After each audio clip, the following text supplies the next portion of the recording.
Live from the campus of Washington and Lee University, this is a Channel 18 Rockbridge News Update. Welcome to the Rockbridge Report Live News Update. I'm Kate Boswell. A car accident just after 11 last night near the Lexington Post Office resulted in the arrest of a Washington and Lee University student and a dramatic evening for a crowd of onlookers. Reporter Faith Pinu has the story.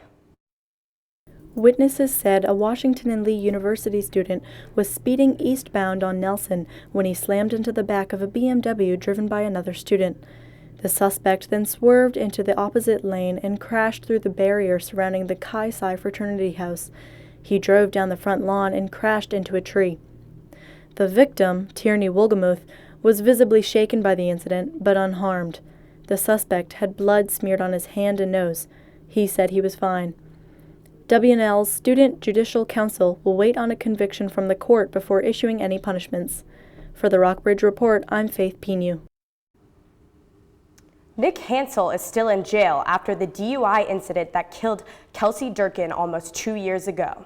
He spoke at VMI last week just before the annual ring figure dance about being the driver that night. The judge gave an order to temporarily release him from jail to talk at the school. The horror of that night invades my mind often. Comes back when I lie awake at night, dreaming of a second chance. They plan to release him for more talks like this one, but none have yet been scheduled. Thursday at 4:30 on the Rockbridge Report, we'll hear more of Hansel's message to students. Washington and Lee gathered outside Lee Chapel Sunday evening. But college kids are not the only people recognizing this recent tragedy in Paris. In a chamber where government officials usually bicker over politics, there was complete silence today.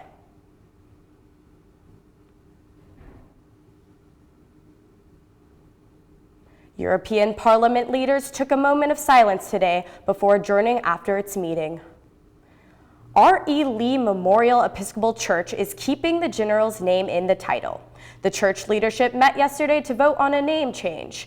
The vote was 9-6 in favor, just one vote short of the supermajority they needed. One minor change, though. The church is adding the word Episcopal back into the title with a sign that will say R.E. Lee Memorial Episcopal Church, formerly Grace Episcopal Church. Students at the University of Missouri have been holding protests for the past several weeks in response to a number of racist remarks and actions that occurred on the Columbia campus. The protests have turned up the heat on a national conversation about race relations in the U.S. In response to what's happening in Missouri, a group of students at Washington and Lee University has organized a rally to take place tomorrow afternoon at 5 on the university's famous colonnade. Students will gather as a sign of solidarity with the students at the University of Missouri. The rally will provide a forum for concerned students to voice their opinions and to hear from others. That's all for this week's live news update. Tune in on Thursday at 4:30 to see more about the local Mizzou gatherings, the Paris Vigil at Lee Chapel, and Nick Hansel's speech at VMI. Thanks for staying updated and have a great night.